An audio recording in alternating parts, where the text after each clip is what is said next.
Вас приветствует Центр развития ребенка детский сад номер 10 Тулукчан, города Якутска, Республики Саха-Якутия.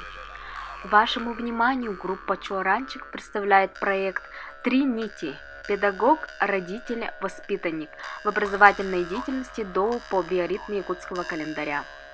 В проекте рассматриваются национальные традиции воспитания, взаимосвязь родителей, педагогов, воспитанников в образовательной деятельности ДОУ. Почему 3? Верование якутского народа цифра 3 связана со многими факторами. У человека 3 кута, переводится как душа: материнская – якут, земляная – боркут, воздушная – салгынкут. В народном эпосе Аланхо действие происходит в 3 мирах – в верхнем – Юхэ-дойду, среднем – Арктодойду и нижнем – Аллара-дойду. Гостеприимный якутский народ встречает своих гостей кумысом в сакральном сосуде чорон на 3 ножках, похожих на лошадиные копыта. Это означает, что цифра 3 имеет крепкие корни.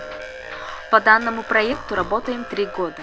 Вся работа в нашей группе ведется по циклу якутского календаря. Воспитание основывается на лучших традициях, обычаях и обрядах, а предварить в жизнь идеи проекта помогают наши родители.